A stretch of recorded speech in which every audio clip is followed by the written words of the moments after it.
Hey everybody, how you going? My name's Cooper and I'm with Micah from Dreamfield Games. This is the third interview for the series, so hope you guys enjoy this one.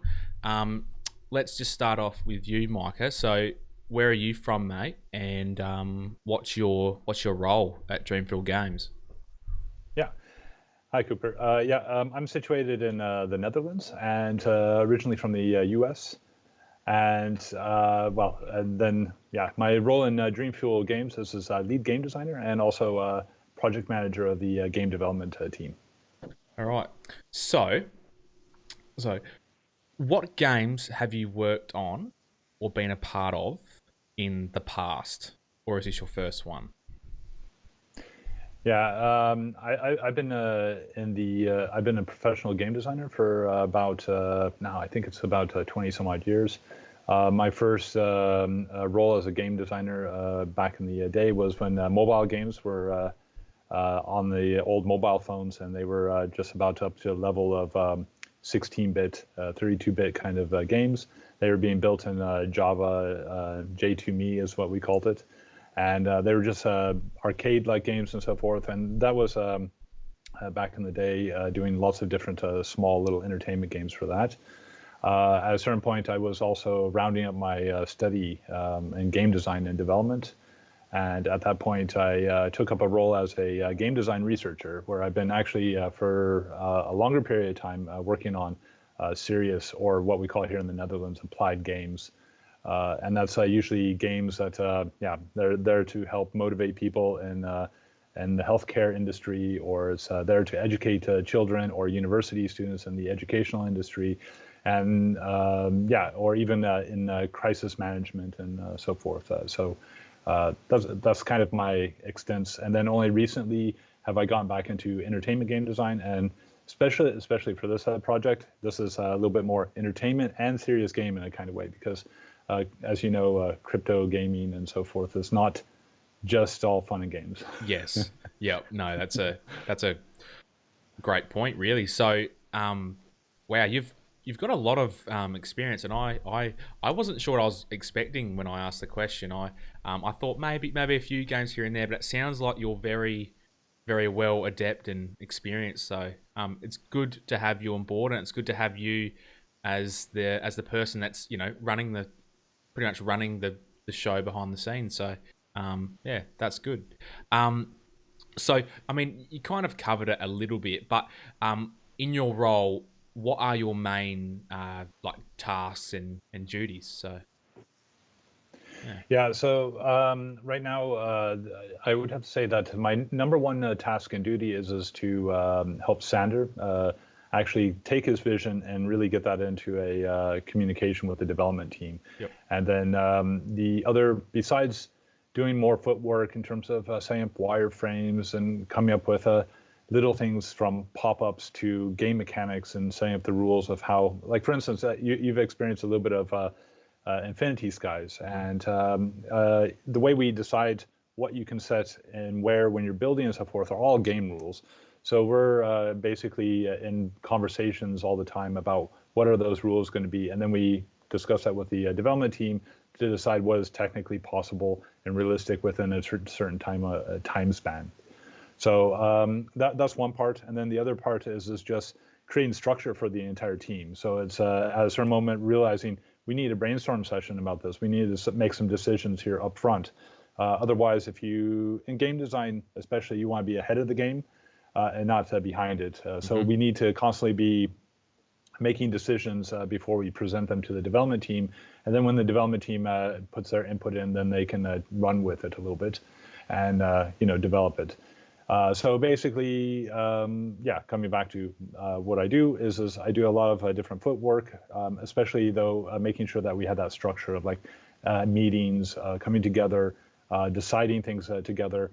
My approach, of course, is trying to include the entire development team in the design. So we need, different perspectives to make the right decisions. And then also I coordinate also with the Q&A and with also play testing as well. Yep.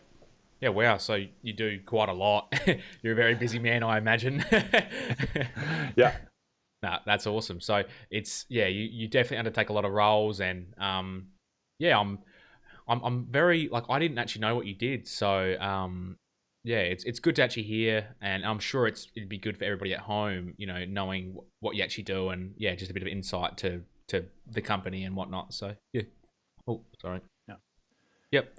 Yeah, Um. maybe just to clarify, one of the things also is that like let me give you a little bit more concrete example. So we were mentioning about in the new demo and so forth about the Control Z, so that Yes. you can just undo your last action and so forth. Well, so those kind of little features and so forth are pretty well known within the space of what we want to build, Hmm. but it's up to me and the team, and especially me, to help them prioritize what we're going to build. So in the previous demos, we didn't have that because every time that we take up a new feature, it costs time and so forth. So that would delay when we could actually show a demo and so forth. And then in the ultimate game, we want the Control Z, the redo, and so forth, but we just stage that out all the time, and we make sure that things are, there when they need to be there. And Yes. then little things like where things are located in the interface, those are all decisions and so forth that are coming from my side and the and Ah. Sander as well. So we coordinate all those kind of things as well to just make it more concrete. Because sometimes when it comes to game design, it's like, what do you do? But Yes. all those little details and decisions where things are located, if you don't like them, that's my fault. So. so you're the guy behind the UI in the game, I suppose. Yeah, Yes. partially, and then of course the design rules and so forth. A lot of the game elements that will be coming in the next phases, those are also a part of a lot of the work that I've been involved in as well. Yep. Awesome. Well, yeah, like so far, I mean, as I was saying on the live stream that I did yesterday, the UI and just like the building aspect of the game has improved drastically over the last couple of months. It's just a lot better in this new demo update. So, um, thanks, Micah. I like it a lot better now. Well, I would love to take full credit for that, but it's also a part of the process. Yes. If it wasn't for the fact that we were play testing every 3 weeks with new play testers and having the team involved, it'd be much harder to make those decisions, of course. So, but yeah, I'm glad to hear that you like the interface Yeah. way more now. Me Yeah. too. Yep. That's great. Nah, awesome. So I think I'll move on to the next question now. Um so you mentioned that you've worked at a few different, companies and you've done a few different things. So how did you actually stumble across Dreamfield Games and meet Sander and everything? Yeah, so Dreamfield Games kind of stumbled on to me. Hmm. I actually have a small company that's called Game Architect Studio, and we're just a design consultancy company. And Sandra came knocking on my door and said, "Hey, we're looking for a game designer, and we were thinking about you." And the amazing thing is that Sandra was once a student of mine at the HKU, University of the Arts Wow. Utrecht. And yeah, so he just reached out to me, and now I'm actually working with a lot of former students, and it's so awesome to see these. Well, when I was their teacher and so forth, seeing these young guys grow up to such incredible professionals. So yeah, that's kind of the story of how I came across, how they came across me, and got me on board. And they've it's been a fantastic trip so far. Yep. Wow, that's actually really cool. I that's yeah, wow, I don't even know how to really react to that. That's so unique. Working with like your former students and teaching them what they know now, and now they're working with you. That's really cool. That's really yeah. Yeah, Wow. or better yet, I'm working for them. So Working for them. Okay, so they've overtaken you, have they? yeah, Yeah, yeah. in a sense, nah. That's really cool. But what you must have been a great teacher then. So, yeah, Yeah, nah. I would hope so, but yeah, no, they tolerated me, so that was fantastic. Oh, that's funny. Nah, awesome. Um, so obviously being a games designer and working in the field for 20 plus years, I would imagine you are a gamer and you enjoy playing games. Oh, absolutely. Yeah, I haven't lost my love for them. There was probably a time when I was doing a lot of research into games and so forth that perhaps my love affair with games had kind of dipped a little bit because every game I played was always with this analytical kind of approach. Yes. But more recently, in the last couple of years, I've kind of been able to just say, hey, you know what? I'm going to start playing the games I like to play. And Yep. then I was able to, get back into enjoying them instead of, playing games to broaden my horizon and Yes. understanding of games. So, yeah, No, definitely a awesome. gamer. Yeah. Yep, great. As am I. So, no, awesome. So, um, being a gamer and a games designer, what would you say builds the foundations of a game and makes it a good one? Um, Yeah, so so the thing with games is that all players have a different play style. That they're all looking for something different from their games. So it's hard to say what makes a good game, but essentially in the maybe the game design theory that I work with and so forth, some of the important aspects is that a good game is about getting a good gameplay experience out of it. And what that means is that you have to basically understand the rules of the game. You have to understand at some point how this game works. At a certain point, there needs to be surprises to it. There needs to be variations to it. At a certain point, you get the feeling like, oh, if I keep on going, then I'm going to be able to master what's in this game. There's a couple of these kind of elements that you want to see in every single game. So that makes a good game for people, and Yep. that there's enough of this coming back all the time, and just challenging you. So that's what I really aim for, and I think that's what also good makes a good game, essentially. Yep. So, out of those things, how what have you intentionally implemented into Infinity Skies? Well, like for example, a good example for the gameplay experience of the new demo. I know this kind of seems silly, but one of the important things was to get these pop-up screens to give everybody a good sense of what the controls are. So now you actually understand what all of your options are for controlling the game, and just that basic understanding, or at least the availability to begin to understand how to control the game, will already make a major step for a lot of players, because now they can say, it's like, oh, now I know how to place things, delete things. Oh, I can rotate it. Oh, that's fantastic. So that kind of information and so forth is fundamental to players, and I just take that kind of approach right there, and then well, we were talking about the interface just moments ago. The interface is another part, because you need to have this kind of flow of how you work in your games. You want that to be easy. You want it to feel natural. And even like moving your character around your castles and everything, that has gone through several iterations of adjustment, Hmm. just to find the right feel. Because the funny thing is when you're making the games, you can make small mistakes. Like, yeah, you want it super fast so you can just get through the castle to explore and to find where the bugs are and so forth. So for a long time, over the last couple of months, the character has been like this super speed character running Yeah. through everything and everything. And that was fantastic for the play tests, because, and when we're looking for bugs, but we needed to slow it down for the player. So right now, the current speed that you feel and everything in the game has been adjusted to try to get that right feel of like walking through your castle, in the right kind of sense. Yeah. So, those are some of those things that we're really taking a look at to really get across that gameplay experience. And right now in the demo, we have a lot of game mechanics, but a lot of the game mechanics are dependent on the blockchain. So we haven't been able to get some of those things implemented and get into the demo version. Mm. But a lot of that is the actual game mechanics that will give you a goal. So right now, with building the castle, going around and visiting other castles, we have a lot there. We're showing a lot there. But the next step is to really give players like a goal, like, oh, what can I actually achieve in this? Beyond just building castles. So that'll be something that in the next iterations and so forth that we'll be working on. So Yep.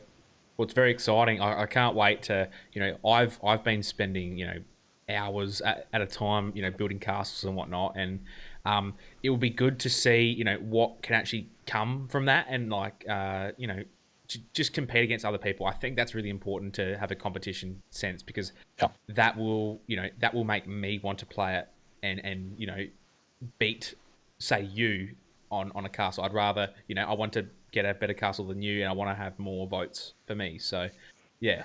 Um, Yeah, no. So having a goal, for players is fundamental, and once that's very clear to everybody, that makes it easier for people to, continue playing and understanding why I'm here in the first place. So all these, there's quite some things, of course, as a game designer that I'm looking for in a good game, and these some are the most standard, actually. Yep. Yep. Awesome. Nah. Um, alrighty. So, um, let's move on to the next question. Do you have any experience with crypto or NFTs, or is this all completely new to you? Yeah. So the first time I heard of Bitcoin was it was everybody was just starting out, and I had a couple of friends actually that had encouraged me to set up my computer to start mining some Bitcoin and so forth. And I looked into it back then. I even had a wallet where someone gave me a couple of Bitcoins. Unfortunately I lost them because now they'd probably be worth each 25K. That's very sad to think about. That's yeah. So for a long time, I just I was into it, but and I know that a lot of people were excited back in those days about it, but at that point, I just couldn't quite find yet the link to games, and so because I'm very focused on game design and game development, so at the moment I couldn't quite find that link, and people were primarily focused on paying and investments and so forth on it. Yep. Later on, when I started to look into blockchain, because it kept on coming back up, I began to realize some of the fantastic things that it would mean for gaming. And then more recently, yeah, I've started to invest a little bit into NFTs and into the cryptocurrency market, just more out of experimentation and fun, Yep. especially because this project kind of got my interest perked up again and so forth. Um, yeah, so yeah, that's kind of my experience with it. But otherwise, yeah, just Yep. kind of along a very casual kind of way with it. Yep. Awesome. No. So you just mentioned that you sorry, you just mentioned that with blockchain technology, you saw a lot of potential good things. I think that lots of people are really unsure implemented into the games. How do you think it will be a positive thing? Because lots of people are really against it right now, and yeah, about blockchain and how it can actually be. Yeah. So yeah, no, I actually have a couple of articles that are waiting on my phone right now. With I think it was Minecraft just recently came out with this. Yes. Hey, we're not going to do Yep. this, and then there was another article I was reading. So yeah, it's pretty amazing. But at the same time, I can see why people are skeptical with Hmm.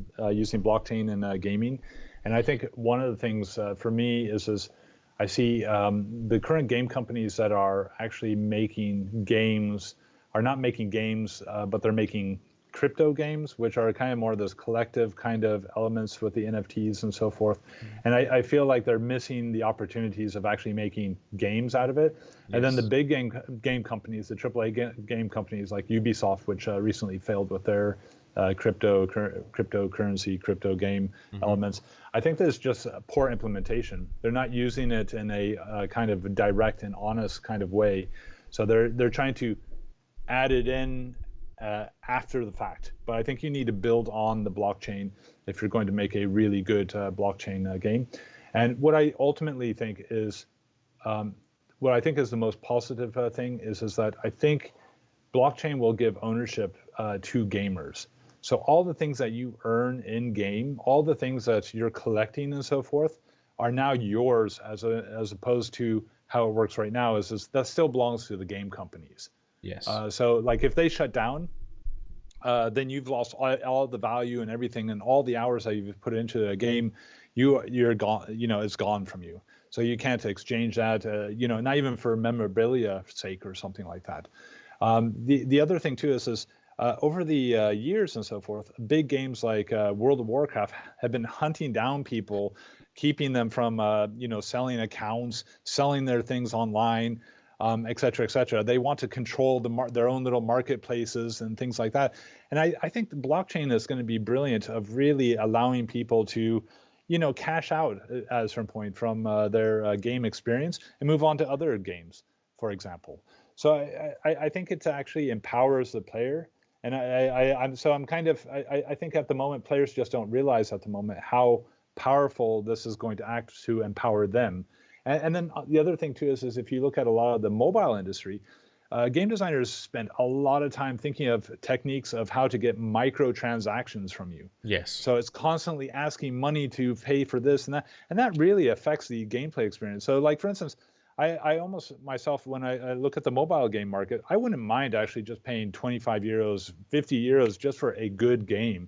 But I don't want to have to every 5 minutes like, oh, do I want to pay for this or I want to pay for that? Oh, a speed up here or whatever. Yes. So what I think the current kind of, and especially like Infinity Skies, this idea of play to earn, you just come in, you start playing. If you want to make money out of it, fine, fantastic. But if you just want to play and have a good game, create castles, be a part of a community that's really busy, you have that opportunity too. So I think if the games are made the right way on the blockchain, you get rid of these like kind of underhanded, like asking for microtransactions all the time. You're just free to play. You build up value for yourself. The community is building the value for the game itself. So I think it's a win-win for players. And I just think at the moment, people don't see that, from their perspective. They're used to the traditional gaming and so forth. And I think for a lot of big game companies, it's very threatening because now Yes. you're letting loose the games altogether. Yep. It's like this idea that players actually own the games, and now you work for the players. So you work for the community by providing new NFTs or new content and so forth. So I think maybe it just makes big companies nervous and so forth, and people just don't understand it. And of course, it's a new technology, of course. Yep. So Yeah. sorry for the rant. No, that's actually really good. I think that's a really good insight, and especially to your thoughts, because I think that you're very knowledgeable. You know what you're talking about, and it's really good to hear that perspective. And like you're from the old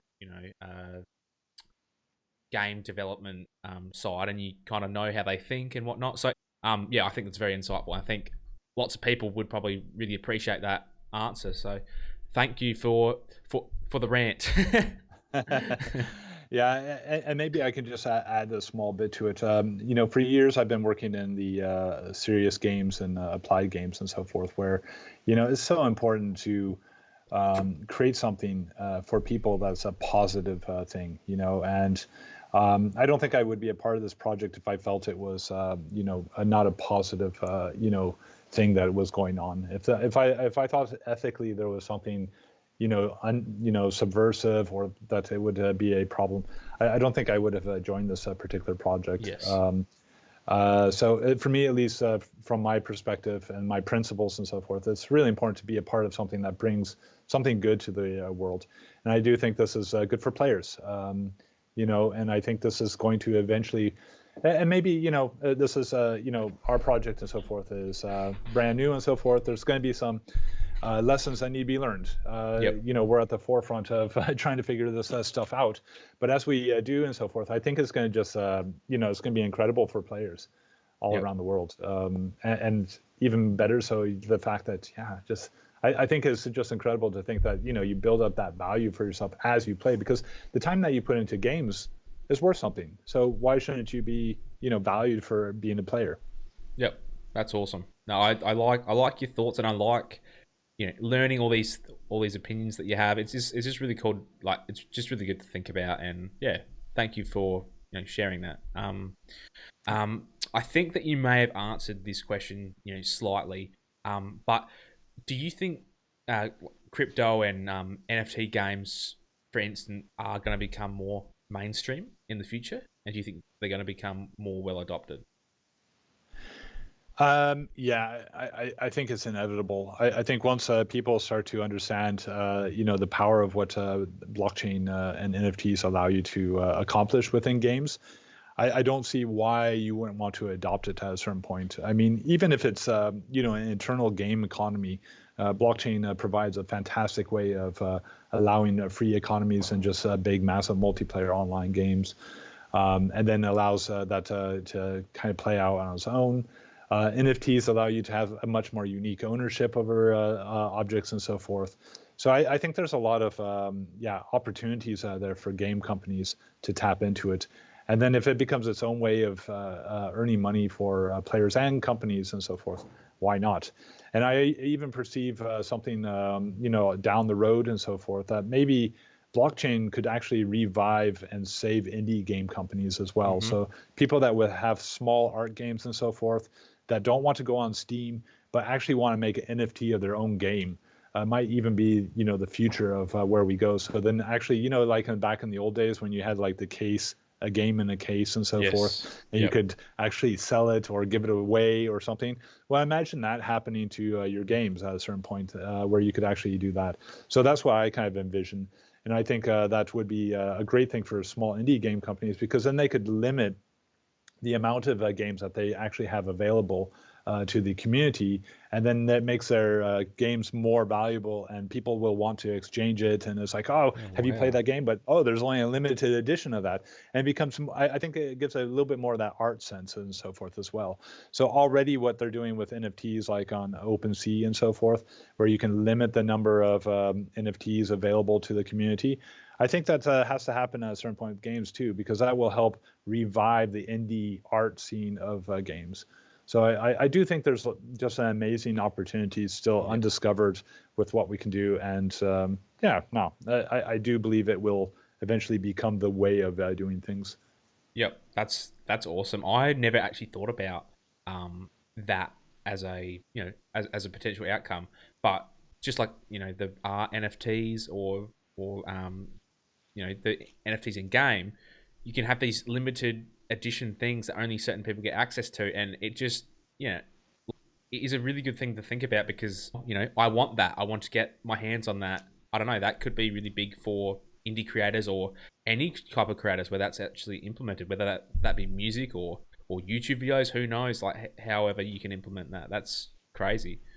Yeah, because right now I think we live in a world where, obviously a lot of the business models are on how many can you sell to how many people all over the place and so Yes. forth. So it's more about a numbers game.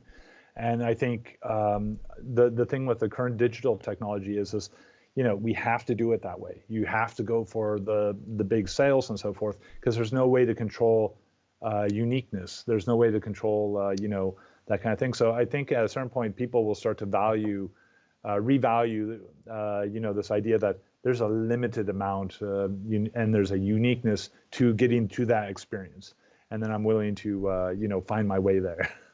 Yep. So maybe that's some. Yeah, I'm just these are kind of my my predictions and so forth, Hmm. of course. But I do think there's an opportunity there. Yep. Awesome. Do you? I'm just thinking. Like, do you think that there's an issue with games and NFTs being labeled NFTs? Because I think that there's just a stigma or this negative feeling that people get because I've explained what this game is to people and it's just like, oh, it's an NFT, aren't they scams and like just things like that. I just think that Mm. NFTs get this bad rap because of obviously all the stuff that's happened in the past and all the problems it's had. But when done properly, I think it's a very viable option. But there's always going to be those people that take advantage of it and try to manipulate it to their advantage. So I don't know. Do you think that that is going to have a negative impact, like you know, on our game or this whole industry? For Yeah, in a kind of way. I mean, but this happens all the time. I think there was a time that NFTs was a buzzword that everybody was hyping on. So of course, everybody wanted to invest in it and get involved and so forth. And it was a way to, stamp your ownership on these digital assets.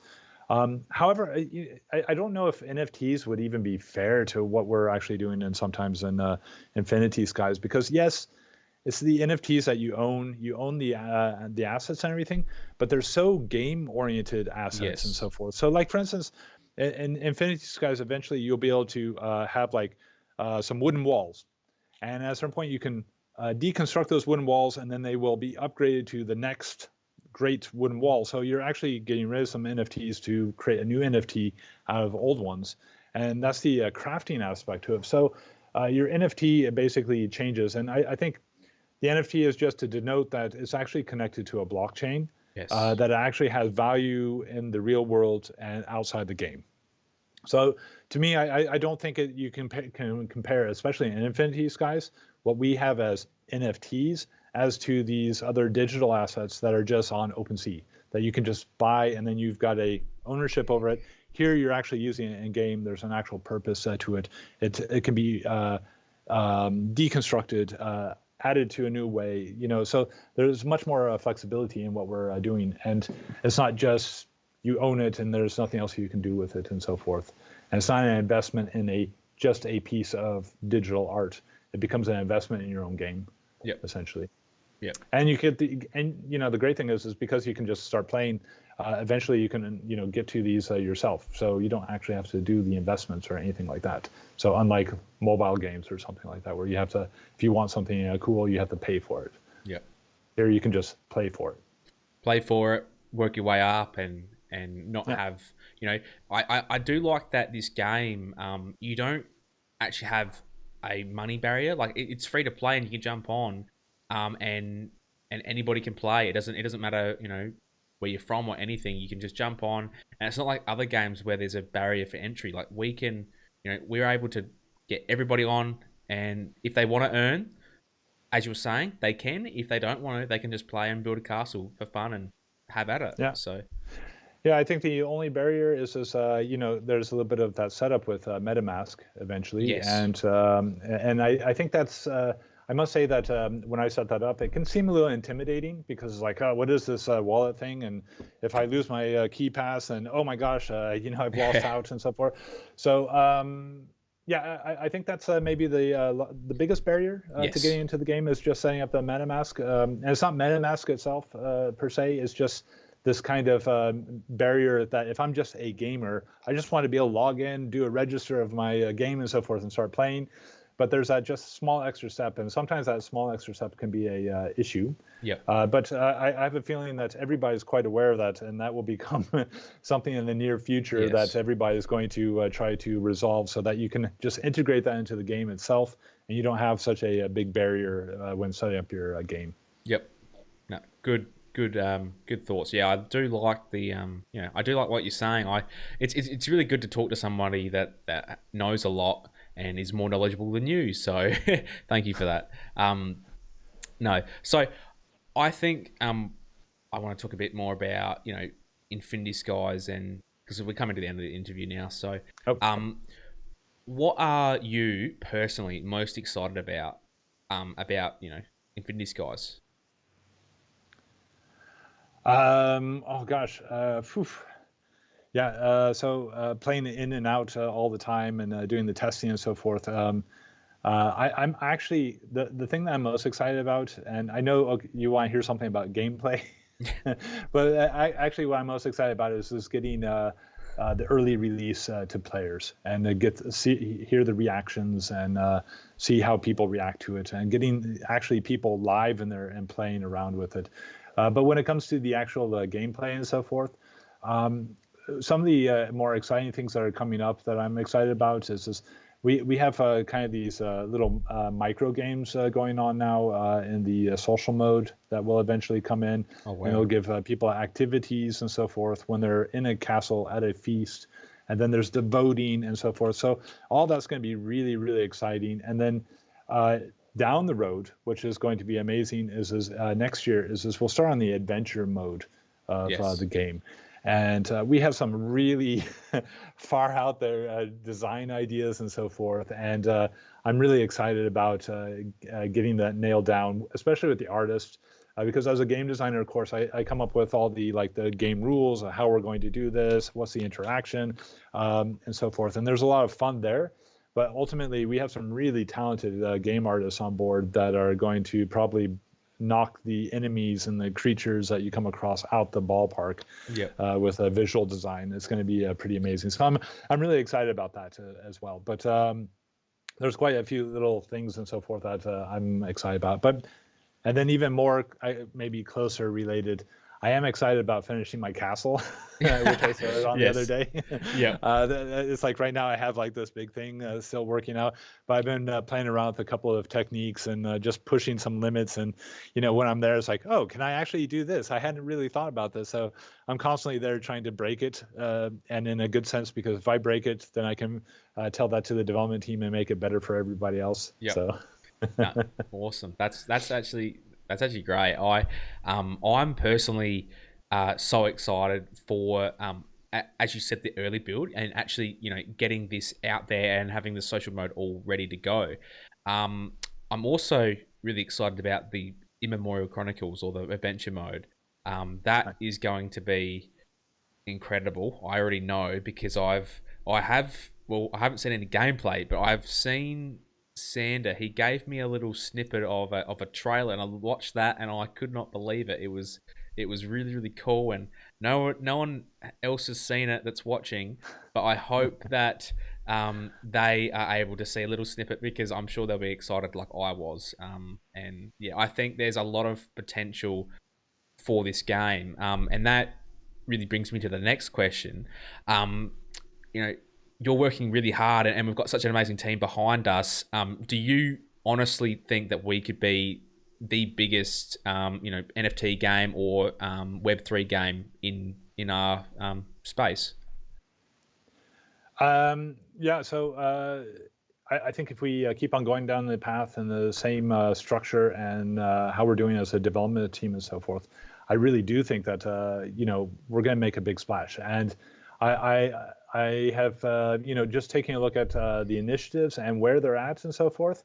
I think we're ahead of the curve, and especially Hmm. because our game is so game-like and oriented.